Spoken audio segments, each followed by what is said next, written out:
Hello everyone, আসসালামু আলাইকুম। কি অবস্থা সবার? কেমন আছেন? আবারও একটা দাওয়াতের ভিডিও শেয়ার করছি আপনাদের সাথে।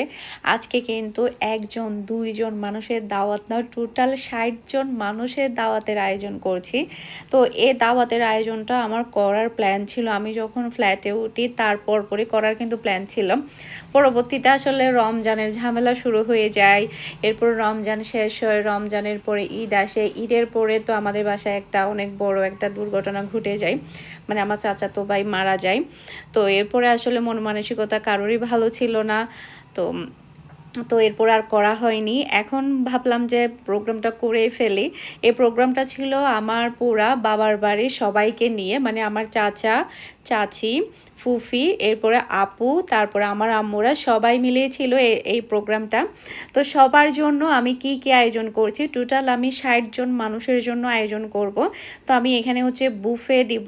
বুফে দেওয়ার কারণ হচ্ছে যাতে করে সবাই সবার মতো করে নিয়ে খেতে পারে। দেখা যায় কি আমি যদি বুফে না দেই তখন দেখা যাবে আমার টেবিলটা অনেক বেশি রিফিল করতে হবে। তারপর দেখা যায় কি টাইমও বেশি লাগবে। এখন যদি আমি বুফে দিয়ে দিই তখন দেখা যায় কি একসাথে অনেকজন মানুষ নিয়ে খেতে পারবে। এতে করে দেখা যাবে কি সময় সেভ হবে, তাড়াতাড়ি খাওয়াও হয়ে যাবে। তো এখানে হচ্ছে আমি কাবাব বানাবো। আমি এখানে বানাচ্ছি ১ কেজি গরুর মাংস দিয়ে কাবাব। ১ কেজি গরুর মাংস প্রায় আমার ৫০টা প্লাস হয়েছে কাবাব। অনেকগুলো কাবাব হয়েছে। সাইজ যদি আমি আরেকটু ছোট করতাম তাহলে দেখা যেত কি আরেকটু বেশি হতো হয়তোবা। আমি একটু মিডিয়াম সাইজ রেখেছি। মানে একেবারে বড়ও না, আবার একেবারে ছোট পিচ্ছিও না। একটু মিডিয়াম করে বানাচ্ছি। এখানে ডিম দিয়ে দিচ্ছি। তারপরে হচ্ছে পেঁয়াজ, ধনেপাতা, তারপরে হচ্ছে কাঁচামরিচ সবগুলা দিয়ে এখন ভালো করে মিক্স করে নিব। তো কাবাবটার রেসিপি আপনাদের সাথে শেয়ার করা হয়নি। ইনশাআল্লাহ একদিন শেয়ার করব আপনাদের সাথে। আশা করছি আমার আজকের পুরো দাওয়াতের ভিডিওটা আপনাদের সবার কাছে অনেক বেশি ভালো লাগবে। আমার ভিডিও যদি আপনাদের কাছে ভালো লেগে থাকে, যারা এখন আমার ইউটিউব চ্যানেলটি সাবস্ক্রাইব করেননি, প্লিজ আমার চ্যানেলটি সাবস্ক্রাইব করে নেবেন আর ভিডিওর মধ্যে একটা লাইক দিতে ভুলবেন না। এখানে আমাদের টোটাল ১৫টা মুরগি চিকেন রোস্ট ফ্রাই করা হয়ে গিয়েছে। আজকে ফ্রাই করে রাখছি, মানে আগামীকালকে হচ্ছে আমরা দুপুরের পরে রান্না করে নেব। যদি আজকে ফ্রাইটা করে ফেলি তখন দেখা যাবে ঝামেলাটা অনেকটা কমে যাবে। যার কারণে আমরা সবগুলা চিকেন ফ্রাই করে ফেলেছি।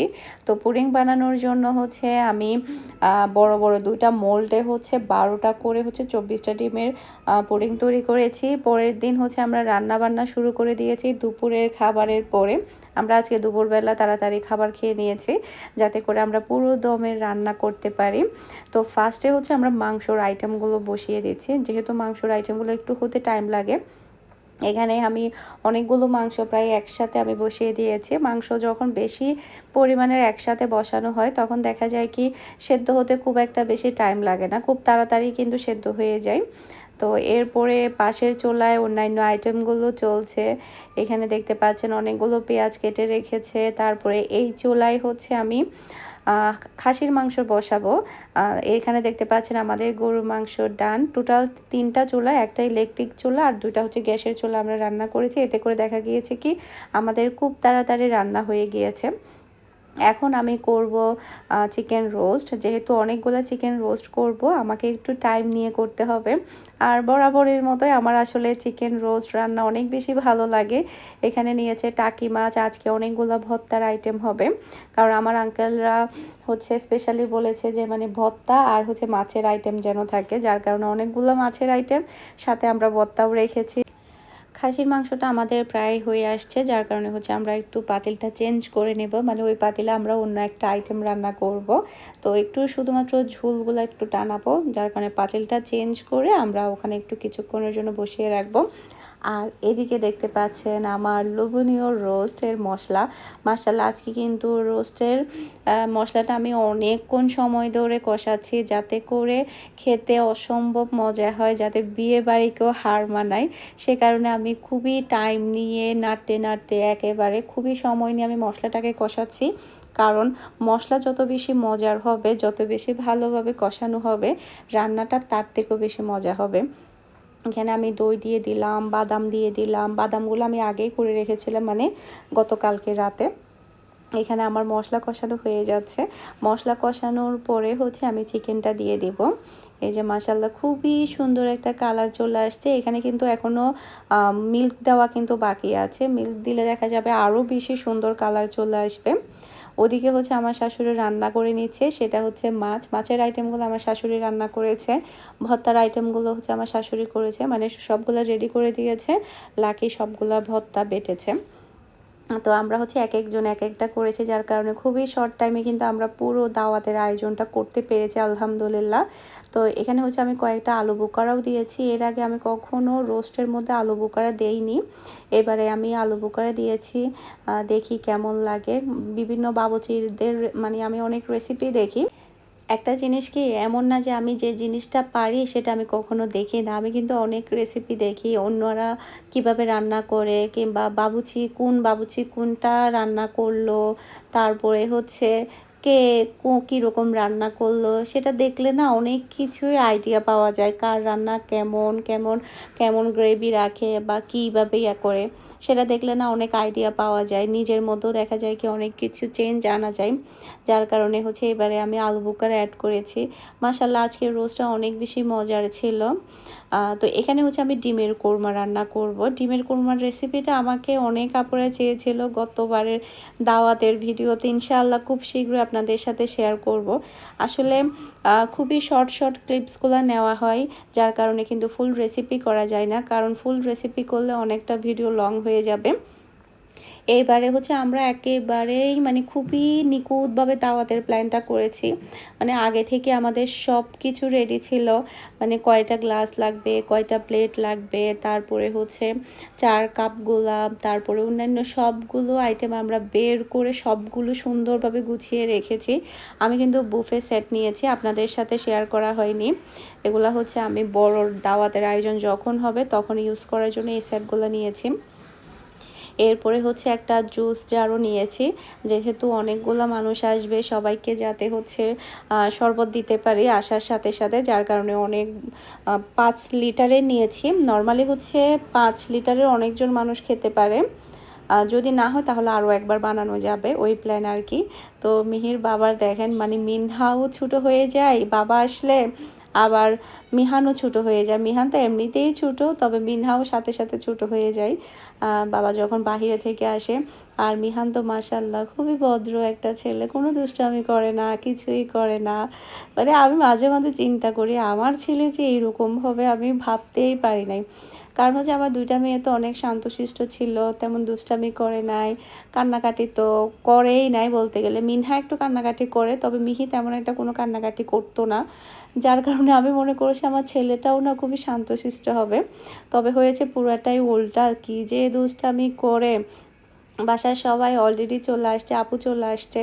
আপু আসার সময় আমার জন্য অনেকগুলা কাপকেক নিয়ে আসছে। এরপরে হচ্ছে চিকেন ফ্রাই বানিয়ে দিয়েছে ভাবি। তারপরে হচ্ছে ডেজার্ট বানিয়ে দিয়েছে, অনেক মজা করে পায়েস বানিয়ে দিয়েছে মেহমানদের জন্য।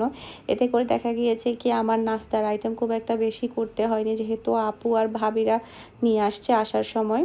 এখানে অনেকগুলা কাপকেক, এগুলা সবগুলা হচ্ছে নাস্তার জন্যই আমরা প্ল্যান করেছি। তো আপু আর ভাবিরা যেহেতু নিয়ে আসবে সেগুলো আমরা নাস্তা হিসাবে ইউজ করব। আগে থেকেই আমাদের আসলে এই প্ল্যানটা ছিল।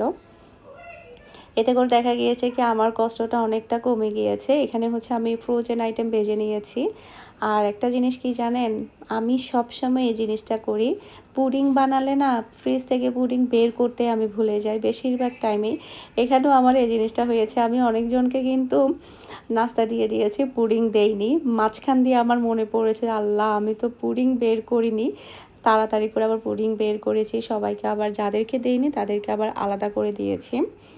তো নাস্তা কিন্তু আমি একেবারে সিম্পল রেখেছি, কারণ হচ্ছে যেহেতু রাতের খাবার-দাবার সবাই আসতে এমনিতেও ৮টা-৯টা বেজে গিয়েছে। তো এখন যদি ভারী নাস্তা যদি হয়ে যায়, সেক্ষেত্রে দেখা যাবে কি রাতের খাবারগুলো তেমন কেউ খেতে পারবে না। যেহেতু আমরা অনেকগুলো ভর্তা, মাছ, তারপরে মাংসের আইটেম করেছি, সেক্ষেত্রে দেখা যাবে রয়ে যাবে। যার কারণে আমি খুবই সিম্পলভাবে নাস্তার প্ল্যানিংটা করেছি। তো পরবর্তীতে হচ্ছে আপু পুডিংটা বের করে নিয়েছে, এখন সবার জন্য কেটে নিচ্ছে। পুডিংগুলোর সাইজে কিন্তু অনেক বড় ছিল। আমি হচ্ছে প্রায় 7 ইঞ্চি মোল্ডে একটা স্কোয়ার শেপের, আরেকটা হচ্ছে রাউন্ড শেপে মোল্ডে আমি তৈরি করেছি। বেশ ভালোই হয়েছে। এতে করে দেখা গিয়েছে আমার অনেকগুলো বানাতে হয়নি, 2টা বানাতেই আমার এনাফ হয়ে গিয়েছে। এদিকে পোলাও আর হচ্ছে সাদা ভাত আমরা দুটাই রেখেছি, কারণ আঙ্কেলরা, তারিন আপু ওরা বেশিরভাগ হচ্ছে পোলাও খেতে পছন্দ করে না, সাদা ভাত খেতে পছন্দ করে, যার কারণে দুটাই রেখেছি, যাতে করে যাদের ইচ্ছা তারা হচ্ছে পোলাও খেতে পারবে, আর যাদের ইচ্ছা তারা সাদা ভাত খেতে পারবে।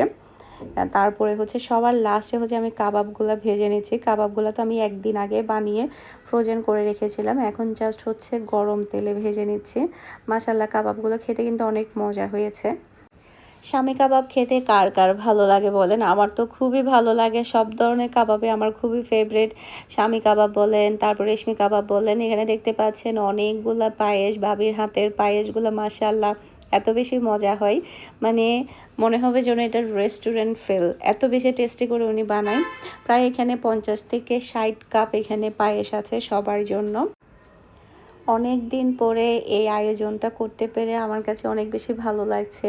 মানে আমার ফ্যামিলির সবাই একসাথে থাকবে, মানে আমার সব চাচারা, তারপর চাচিরা সবাই থাকবে। গ্রামের সবাইকে দাওয়াত দিয়েছি, তবে গ্রাম থেকে কেউ আসেনি, যেহেতু রাতের আয়োজন ছিল সম্ভবত, সেই কারণে রাতে বাড়ি থেকে কেউ আসেনি। তবে শহরে যারা ছিল আমার চাচিরা, ফুফিরা, আলহামদুলিল্লাহ সবাই এসেছে। এখানে আমাদের ভর্তার আইটেমের প্রিপারেশন চলছে, টমেটো ভর্তা, সিমের ভর্তা, তার এখানে হচ্ছে পেঁয়াজ বেরেস্তা করেছে আমার শাশুড়ি। আমার শাশুড়ি কিন্তু খুবই সুন্দর করে মচমচে করে পেঁয়াজ বেরেস্তা করতে পারে। আমি করলে দেখা যায় কি একটু নরম হয়ে যায়, কেন জানি না, একদম নরম হয়ে যায়। আমাদের কিন্তু রান্নার প্রিপারেশন শেষ, আমরা সবগুলা টেবিলে দিয়ে দিয়েছি বুফে। এখানে হচ্ছে রুই মাছ ভাজা, কাবাব, মাটন, এটা হচ্ছে ডিমের কোরমা। কী কী রান্না করেছে আপনাদের সাথে এক নজরে শেয়ার করি। এটা হচ্ছে গরুর মাংস, মাশাআল্লাহ গরুর মাংসটা অনেক বেশি মজার হয়েছে। আর এটা হচ্ছে আমার চিকেন রোস্ট, এটা রান্না করতে আমার কাছে এত ভালো লাগে, এটা বিয়ে বাড়িকেও ফেল করবে আলহামদুলিল্লাহ। আর এটা হচ্ছে পোলাও, সাদা পোলাও। এরপরে এখানে হচ্ছে আমাদের অনেকগুলা মাছের আইটেম আছে, বেগুনের আইটেম আছে, বেগুন দিয়ে হচ্ছে চিংড়ি শুটকি রান্না করেছে, সালাদ। এরপরে এটা হচ্ছে নোয়াখালীর ঐতিহ্যবাহী হচ্ছে সেওয়া মাছ, টাকি মাছের ভর্তা, বরবটি, আর হচ্ছে চিংড়ি মাছের ভর্তা, বেগুন ভর্তা, করলা ভাজি, চ্যাপা শুটকির ভর্তা, টমেটো ভর্তা। আলহামদুলিল্লাহ আমাদের সবগুলো আইটেম একেবারে ডান। এখন সবাই খাওয়া দাওয়া করবে জমে। আলহামদুলিল্লাহ পুরো আয়োজনটা করতে পেরে নিজের কাছে অনেক বেশি ভালো লাগছে। সবগুলা টেবিলে সুন্দরভাবে দিয়ে দিয়েছি একেবারে টাইম মতো, কোনো টাইম ওয়েস্ট হয়নি। অনেক সময় দেখা যায় কি মেহমান যখন আসে কাজ করতে হয়, সেই জিনিসটা কিন্তু কখনোই ভালো লাগে না। এবারে কিন্তু মেহমান আসার আগেই কিন্তু আমরা সব কিছু রেডি করে ফেলেছিলাম। সবাই ভালো থাকবেন, সুস্থ থাকবেন। আসসালামু আলাইকুম, আল্লাহ হাফেজ।